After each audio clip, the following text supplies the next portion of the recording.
Welcome to the latest episode of Learning with Success, the show for parents of school-aged children, sponsored by Success Tutoring Online. Today we have a very special guest, Mr. Richard Colasa. Hey, Richard. Hey, good morning. I should say good morning or good afternoon. Good morning. So let me go ahead and actually just complete my introduction. So for everybody that doesn't know him, Richard is the Director of Strategic Partnerships at McGraw-Hill. And for anybody that may not know, McGraw-Hill is one of the three main educational publishers in the country. They have published many math textbooks that are used in schools throughout the country. And since 2006, Mr. Colasa has worked with over 400 educational institutions, assisting them to increase their mathematics success. He also helped develop what today is known as the ALEKS PPL. That's ALEKS PPL, Math Placement and Learning Program. He has gained extensive technical and educational knowledge on the importance of mathematics in predicting overall academic success and how institutional policies impact student outcomes. Over the past 7 years, he has also been collaborating at both the local and state levels, assisting in making educational materials more affordable and accessible to all students. Welcome, Richard. Welcome. Thank you for having me. Sure. Okay, very good. Now, so as we work at Success Tutoring Online, we work with a lot of students from elementary through high school and into college. In one of the main areas that we always get asked for help is the area of math. Now, as you are quite an expert in the subject of math and math assessments and math placement for students entering colleges and universities, I have several questions I'd like to ask you. First of all, I will want to find out about the ALEKS PPL assessment and how that compares to the SAT, ACT, and whether or not the ALEKS PPL is actually replacing them. I also want to talk to you about the importance of math mastery as compared to a student's math competence sufficient only to pass a test, and how math knowledge is a predictor of overall academic success. And those are just for starters. So let's go ahead and actually dig in. So tell me about the ALEKS PPL, the math assessment and placement. It's my understanding that it is now being used by colleges and universities as a replacement for the SAT and ACT. Now, is that correct? Well, I wouldn't say it's a replacement for the ACT, SAT. They're sort of totally different products, right? So we're seeing the ACT and SAT used for admission purposes, whereas the ALEKS program, which was developed through National Science Foundation funding as a program, is being used for assessing students to determine what their math knowledge is. So two different unique perspectives of what programs would be used for.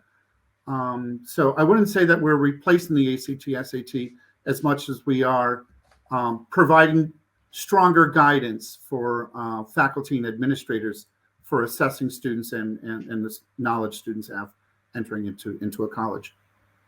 Okay, very good. Now, the SAT has been the standard used by post-secondary educational institutions for qualifications and placement since it was first introduced in 1926, which is almost 100 years ago. Right. Yet my understanding is that the University of California system, as well as many other colleges and universities throughout the country, have stopped using the SAT. Is that correct? And if so, why is that so?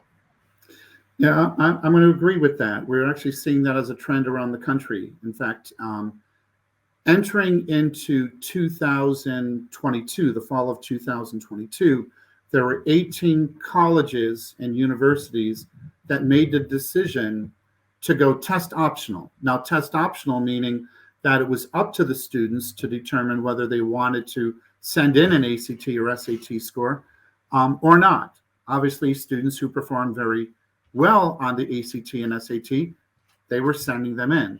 Those who did not, but had high GPAs and did well in high school, were not sending them in. So we're finding that there has been some biases, and actually that's the term that many in the academic community will have about students' use of the ACT and SAT for admission purposes, not always necessarily predictive of whether a student will be successful in college or not.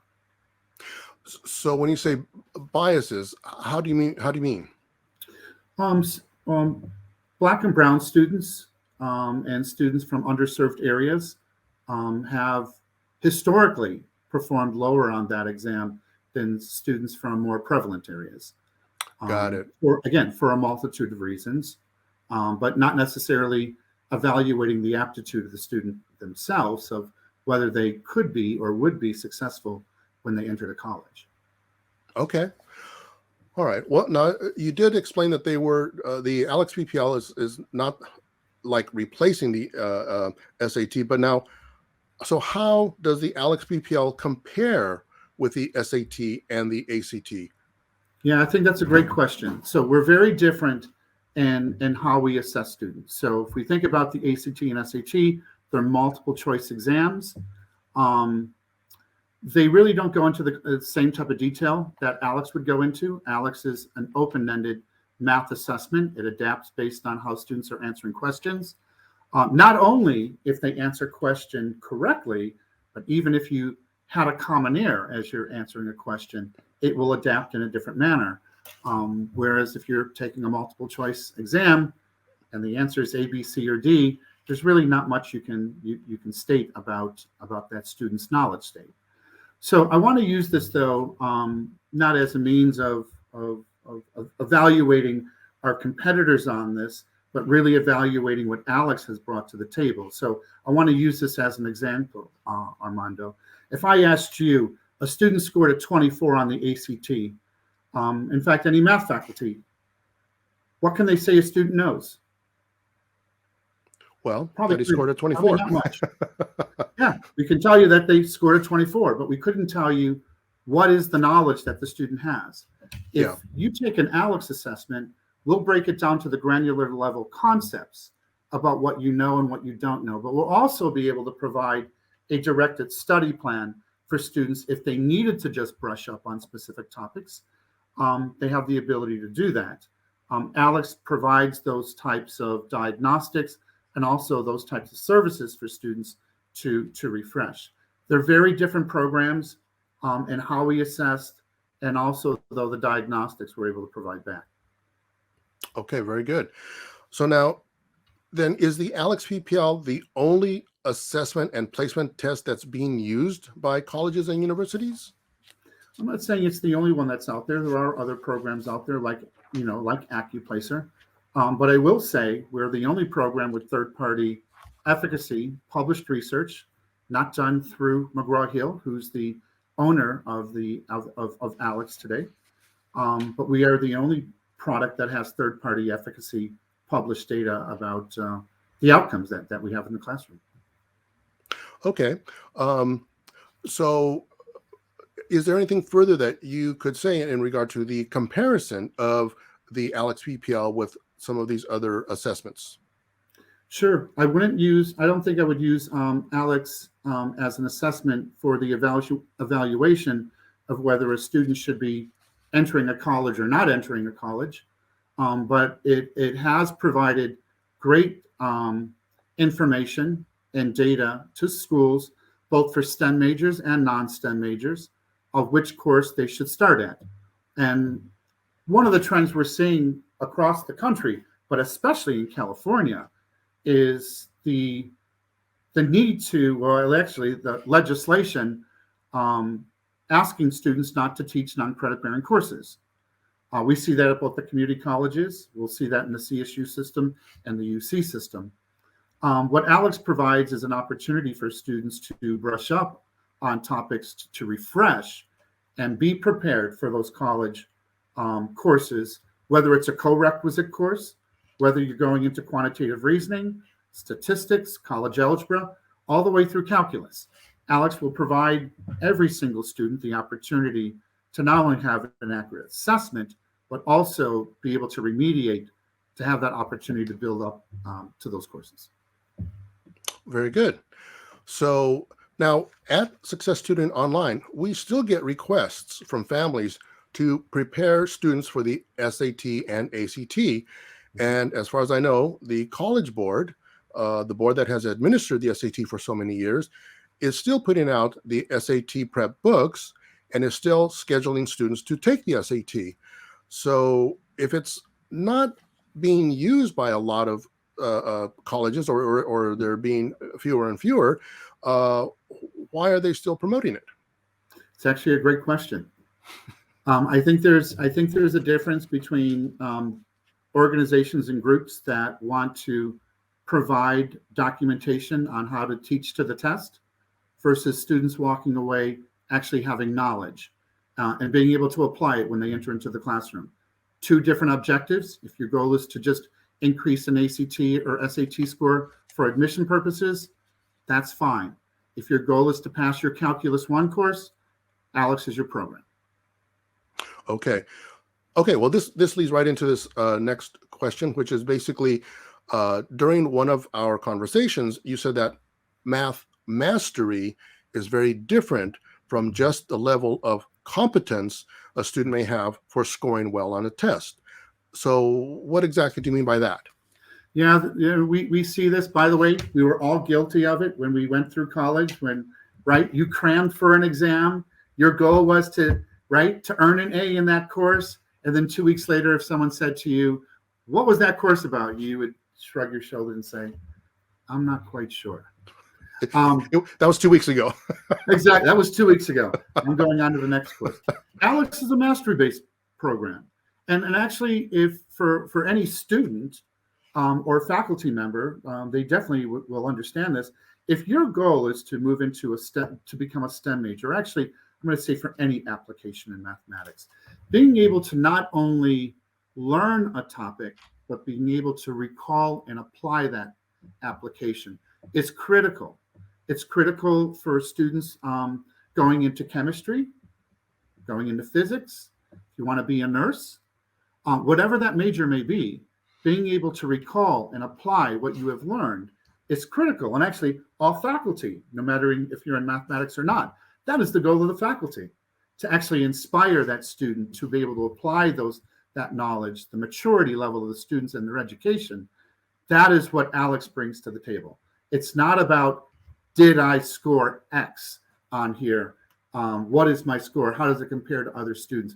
Our goal is to prepare you and make sure that you're actually ready for those courses. And also probably, and I don't have any data to back this up, but I would actually go as far to say that even with ALEKS, if your goal is to increase your ACT and SAT score, if you really want to understand the problems that are going to be on the exam, ALEKS will definitely impact that in a very positive way.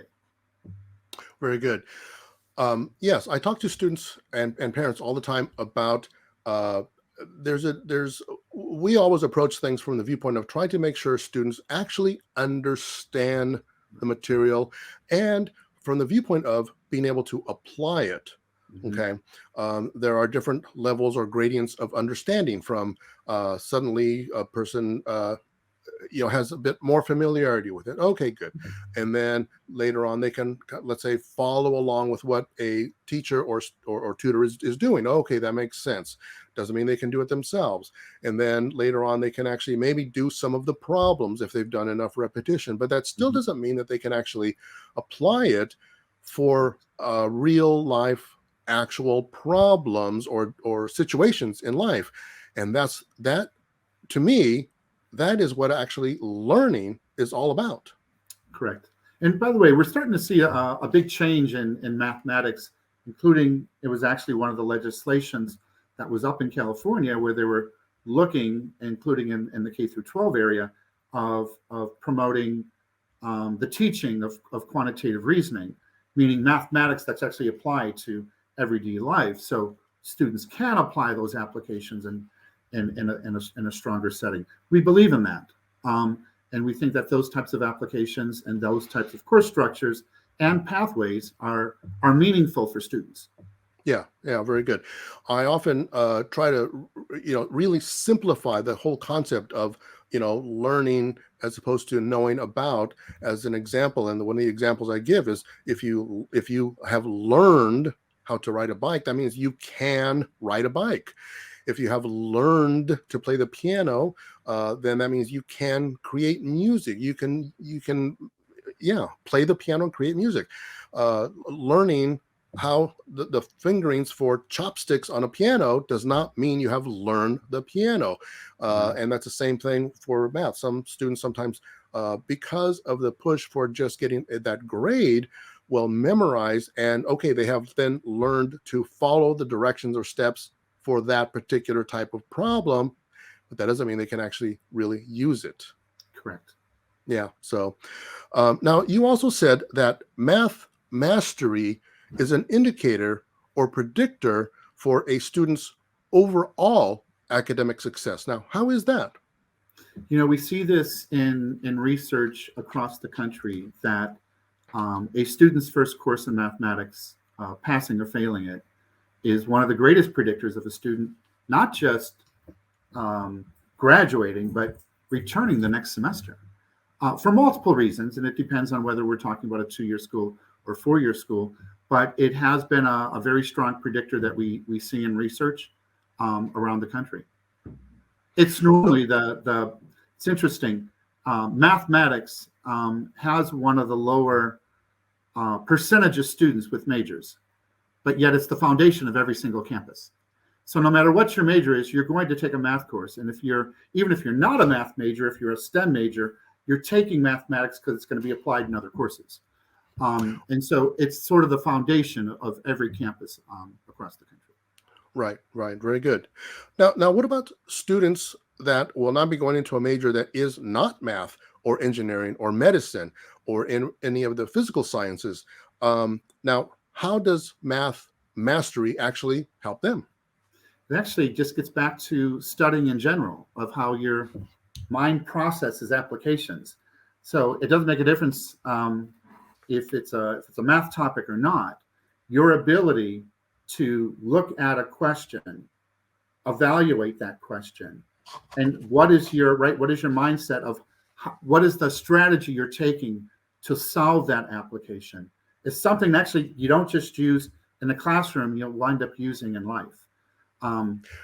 If you learn how to use it. Correct. If you learn how to use it, if you learn those applications. I have an 11-year-old son, and we do this all the time.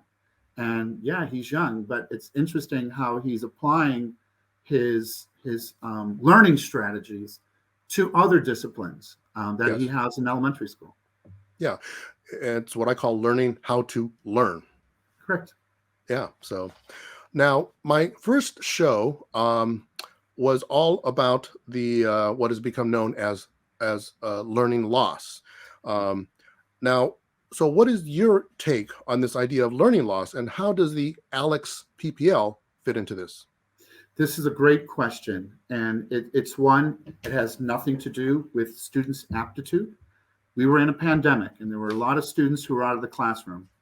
One of the research papers I like to quote, it was out of Auburn University, and they were evaluating high school students, that the average high school student, just in between the summer and starting back up in the fall, loses 2 to 2.5 months of knowledge.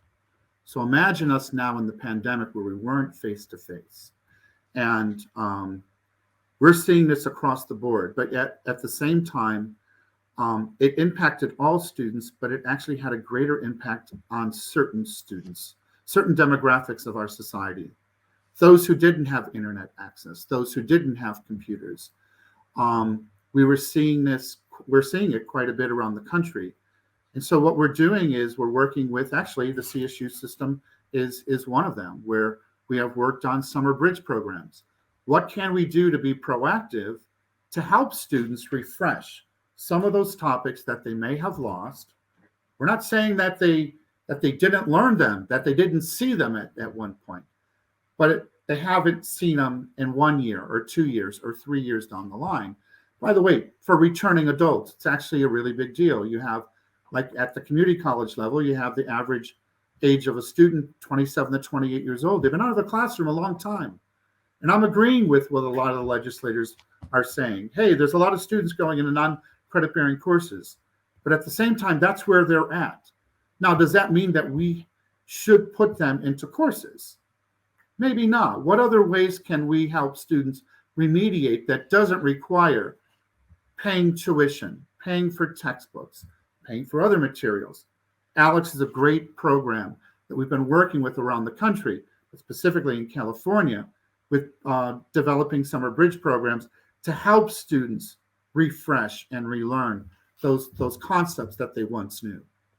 Yeah, good, good.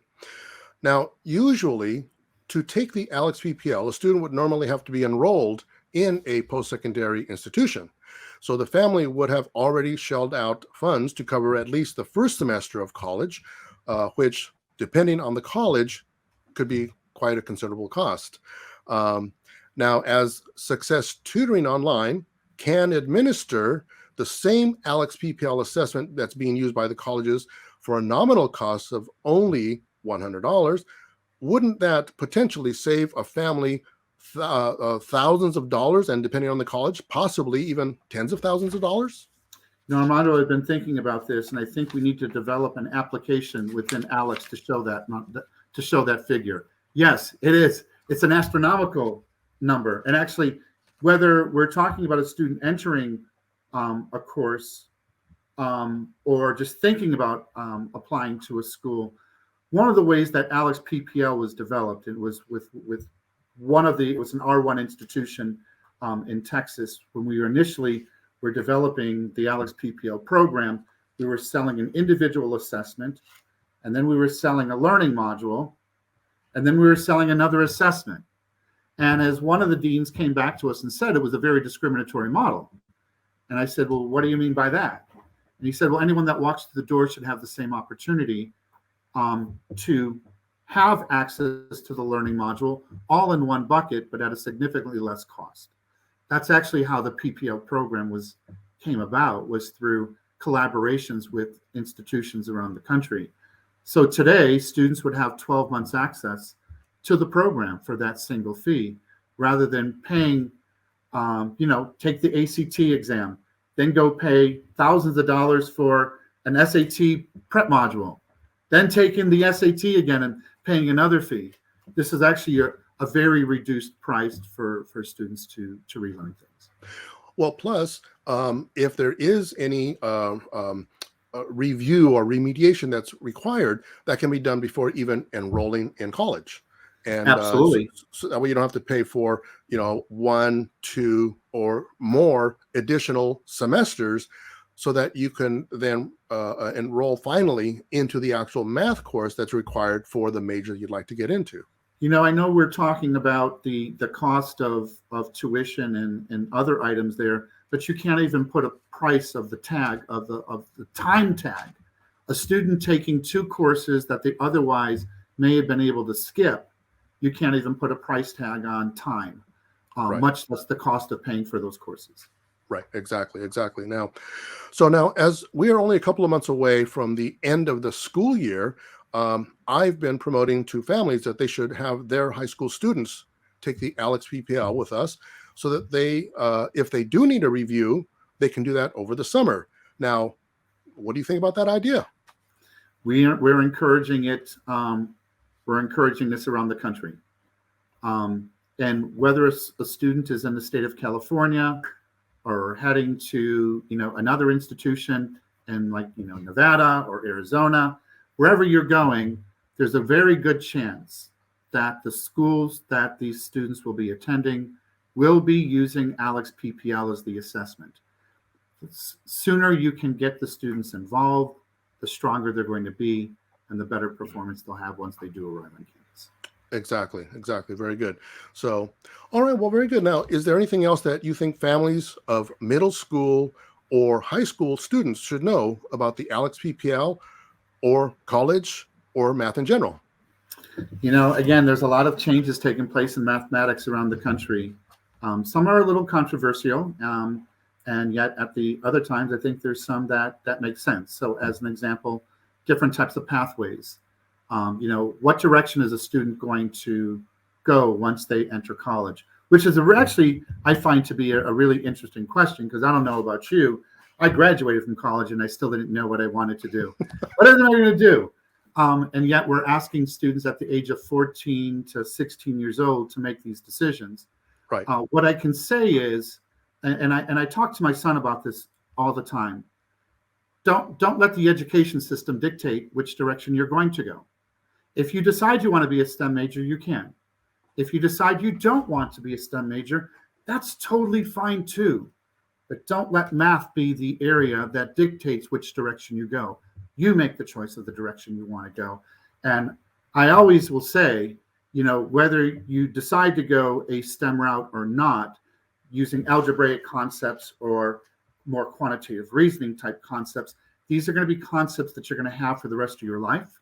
And you're going to be able to apply them, whether you're talking about the development of your 401k, retirement, home loans, by the way, student loans. Use this and take it serious, become educated in mathematics, and it'll take you a long way. Right, exactly.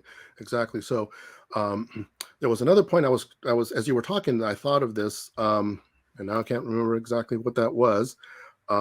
Let's see here. Something about, oh, well, you know what? I don't recall now, so that's totally fine. Well, look, I really want to thank you for coming in and answering our questions about the ALEKS PPL and about how it compares to the SAT. Because I think, everybody's heard of the SAT, and more people are now learning about the ALEKS PPL, but it's not as widely known, and that's why I wanted to actually have you come on today to explain more about it. Yeah, it's not as widely known because it's not a state application, meaning like they're not taking it in high school to apply to go to a college for application purposes. But at the same time, we're starting to see more and more schools not requiring an ACT or SAT for their applications, and they're relying more on what did you do in the classroom? What did you actually do in the classroom? You will still need to know which course you'll need to enter, at least if you're going to be taking a math course. So I do encourage more and more students to take it serious, keep up on their math skills. I'm not saying everyone needs to enter into a calculus course entering into college. That's not the goal. The goal is Right. to make sure that you are at the highest level you can be when you do enter in, so you have a higher chance of being successful and passing that course when you enter it. And then you also have more choices of what you want to get into. And I remember now what it was I wanted to say was that basically you said that, even after graduating, getting your degree, not quite knowing, well, what do I want to do? While that is true, and students do change their majors, and as a little kid, kid wants to become a fireman, wants to be an astronaut, and then later on they start getting more specific on actual careers. Right. But I talk to students all the time because sometimes they'll say, as I talk to students, they'll say, well, I don't know what I want to do, which is fine. I do understand that. But what I always tell them to do is select a goal to work towards. Correct. You see, and then when you're doing that, you can then take a look at what you're learning, what you're studying, and how can that basically help you in this particular field or in that particular career. Now, you may change it, and that's fine. But if you have a specific goal to go towards, it's easier to see actual application of what you're learning, as opposed to just a nebulous general, I don't know what I want to do, so I'm kind of floating through and taking this course and then taking that course, and then because I don't really know what I want to do, which is fine, but have a goal. It may change, but have a goal, and then that way you can see what you're going towards. And sometimes, by the way, Armando, that goal isn't necessarily attending college. Mm-hmm. But at the same time, and I'm going to use this as an example, I was working with a colleague about a year or two ago, and he works for a company that certifies for students to become mechanics. Mm-hmm. And with companies like Tesla, fixing a car tomorrow is not the same as it was 10 years ago. Not at all. And if you're not an electrician, if you don't understand basic things like unit conversions, you won't even be able to work on vehicles in the future because they're going to all be electric vehicles. Right. So the applications, as I think about it, again, on the mathematical side, and the use of ALEKS really for any career, whether you're attending a traditional college 2 or 4 year, or you're going to be moving in the direction of the trades, the applications are still very critical for all students. Right. Exactly. So, okay. Well, very good, Richard. Again, I want to thank you for joining us here today. And I want to thank all of our listeners and all of those watching on YouTube for joining us today. I hope that you have found today's show to be valuable and informative. And if you liked today's show and you haven't already, please subscribe so as not to miss any of our scheduled upcoming interviews. We have some very interesting ones coming up here. So, okay, and we'll see you in next week. And thank you again, Richard. Armando, thank you for having us here, and keep on educating the communities. That's the plan. Okay, Thank very you good. very much. All right, bye. As mentioned at the beginning of the show, Learning with Success is sponsored by Success Tutoring Online. Our administrative offices are located in Burbank, California, but we provide tutoring to students throughout the United States. If you would like to register to take the ALEKS PPL or would like to schedule tutoring to address a particular academic subject, please call our main office at 818-557-7379 or email info@success-tutoring.com. Thank you.